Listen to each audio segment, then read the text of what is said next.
But what happened at today's meeting was completely unexpected to some. KTVU's Tom Vakar is in the newsroom, and Tom has kind of turned into a love fest. A bit of a bizarre one. President Peevey may be gone from the CPUC, but trouble will surely follow him.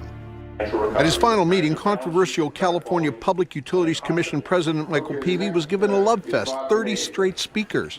You've always watched out for the interests of those who have no voice at the table.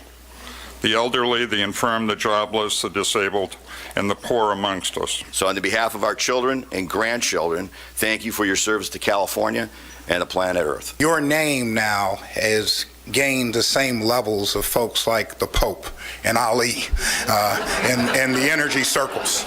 But as this internal CPUC memorandum shows, the first 30 speakers were there by invitation with no enforcement of the 3-minute comment rule, something Senator Jerry Hill noticed. Most of these people who made the comments have some connection to Mr. Peevey in that they had a relationship with him. He's put them in positions that they have. Half the people are here to congratulate you on your retirement, and there's, not to say a little more than half, but the others are here to make sure you're retiring. So I would like to present this dark rose to you as an example of dark times. When a correct transmission of energy is figured out, it will bloom and change. You recognized our problem. You heard 2 years of testimony. It became so evident that there were serious issues with smart meters that you enacted a residential opt-out. In 2012, you set up public participation hearings in 5 locations throughout the state: Bakersfield, Los Angeles, San Clemente, Santa Barbara, Santa Rosa. The hearings were attended by hundreds. Some drove for hours to tell ALJ Yip Kikagawa heart-wrenching accounts of personal injury, illness, financial hardship, and homelessness. So after inviting people to inform you of the extent and gravity of the problems produced by your misguided program, you now have proposed decisions that address none of them. For example, a former meter reader warned that smart meters were causing fires. PG&E knows that they do catch on fire when they are remotely turned back on when a customer who is delinquent in their bill finally pays their bill. These meters catch fire. They know it, and they are covering it up. Larry Nickel died on July 9th, 2010 in a house fire that started a day after a smart meter was installed on his home.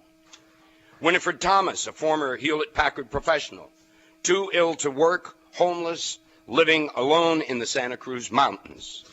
Sue Bazo, former UC Berkeley graduate student, unable to continue school, moved 8 times, lives on disability, fighting for her life in Arizona. More people that you have ignored in their words. Amy Hartley. Santa Rosa. I always slept like a baby. 11 smart meters were newly installed, and I started experiencing insomnia and darting headaches. Lawrence Gust. Santa Barbara. I'm an electrical engineer. Doctors are reporting that 18% of their patients have health problems because of the smart meters. The power supplies for these meters needs to be changed. Dorothy Sheldon. San Clemente. My doctor warned me against wireless technology because of my pacemaker. I have to opt out. I can't afford it. Jenny Lee. Santa Rosa. Fees are too burdensome for the elders in my community, some of whom cannot afford their medications. Dr. Toril Gelter. Santa Rosa. Severe tinnitus, fatigue, and neuropathy at home and at work. I left my home and closed my private practice. I have lost my home and livelihood to smart meters. Julie Levine. Los Angeles. Diarrhea, vomiting, pulsing, ringing pain in my ears, heart racing, palpitations, disorientation, nervousness. Forced from my home, living in a minivan. Roger Knox. Santa Barbara, the guy who installed the smart meter was dressed up like a hazmat operator. What does that say about the safety of the meters? Pat Sorensen. Santa Rosa, cancer survivor. Effects of radiation treatments have been debilitating. I do not need exposures to the 89 radiating meters surrounding my apartment. Dave Hubert. Santa Rosa, at least 3% of the population is electrosensitive. That's over 1 million Californians. Joan Renahan.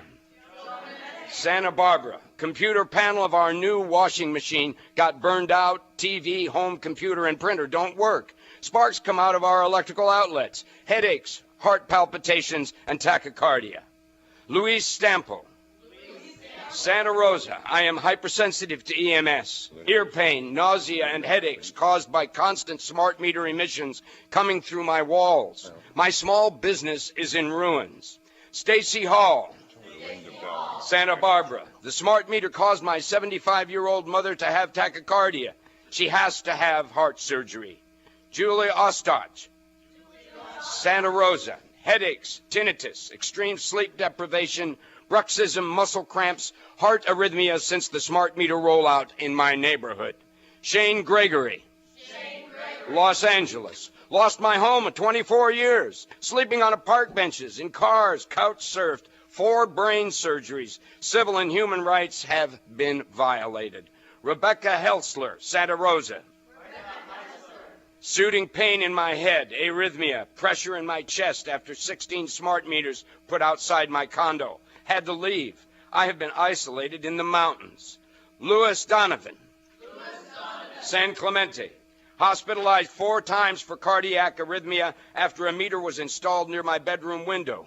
The meter stopped my heart. Me and my 2 neighbors opted out. My heart is better now. Well, my heart would speed up to do about 170 beats a minute, and I could normally control any arrhythmia that I would have before just by meditation and relaxing. And the smart meter, I couldn't bring it down. And you found that when you were in that electromagnetic field, your heart was going to high rates of arrhythmia. Yes, and it wouldn't happen all the time. It happened the first time was 8 months after the meter was installed. Yep. And then the second time it occurred was 6 months after that. And then it went 4 months after that. And then went 2 months after that. So you became more and more sensitive. More sensitive as the time went by. And you found that when you were able to remove the meter, that you did recover. Correct, yes. Yeah. Pat Wrigley. Santa Rosa. I was a meter reader for 9 years. Illegally fired because I wouldn't keep quiet when I knew smart meters catch fire, and PG&E covers this up. Andrea Walker. Los Angeles. Even though I have opted out, the grid is still going right through my house. It keeps me awake at night. Shelley Masters. Santa Rosa. Fatigue, depression, burning skin, drooping eye, hear loss, racing heart, nosebleeds. I have a hard time doing my work. My quality of life has disappeared. Ben Seville. San Clemente. 11 smart meters were installed under my young neighbor's bedroom window. He couldn't sleep, started crying, screaming, banging his head on his crib. He went to live with relatives who don't have a meter, and his symptoms went away. We can choose not to use other wireless devices, but we have no choice about the smart grid. Amy O'Hare. Santa Rosa. I am a mother. No parent should have to face opt-out fees to protect a child from smart meter emissions radiating from the other side of a bedroom wall. Technical industries that profit from this damage say that's okay because it's not been tested. Excuse me, that's not only illogical, it has been tested. 60 years of hard science, international reports have already proven health damage by radiation. It therefore follows that the frequencies thousands of times stronger cause much more damage to the DNA and all life forms and are especially dangerous for children. Please consider the health of, it's a lot more than 3% of the population, I'll tell you. And people are getting sick and they don't know why. And it's the smart meters and it's the Wi-Fi. And your job description is to protect us. And you know about this, and I'm begging you for some help.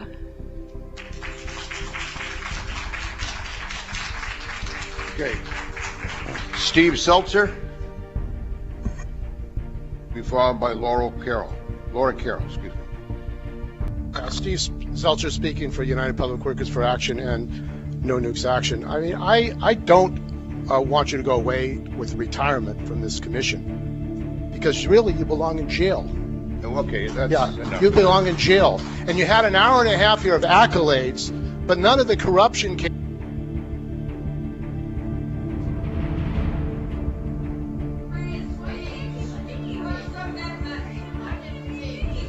Public Look, it's a public meeting, and I don't mind you speaking, but I don't like the accusatory things you're accusing me of personally. Just talk generally. You could speak, but you can. But can you? I'm counseling you to use your words. Choose your words carefully. That's all I'm asking. This is a public forum. I pay as a taxpayer to be here and to have a right to speak under the Brown Code and other laws. Now, I say I'm that asking you to be polite. Is that a reasonable look, the thing? newspapers are talking about emails between these commissioners and the public utilities and PG&E. That's an issue of corruption. So you're on the list this to is speak about. this is a system problem in which PG&E and Southern California Edison and these utilities are running this commission. So you're on the list to speak about smart meters. So I'm really interested in hearing what your comment is on that topic. Yes, I'm about smart meters. Yeah. What about the smart people meters? of California have a right to a commission that's not tainted with corporate relations and corporate interests, and that's exactly what's going on here. That's exactly what's going on here. That's why you should be elected, and that's why there should be criminal prosecution by the Attorney General of any commissioners that have conflicts of interest. And also, you have a record of being a bully, a workplace bully against the staff of the PUC, who are intimidated, who are threatened by you. You laugh? They had a private meeting here, which was leaked to the press in the San Francisco Chronicle, about how they're afraid to speak up as a result of the workplace bullying led by you, the chair of the PUC. Now, what kind of operation is this? When workers here who want to do a job for the people of California, who want to be responsible, are afraid to speak out. Okay, that shows.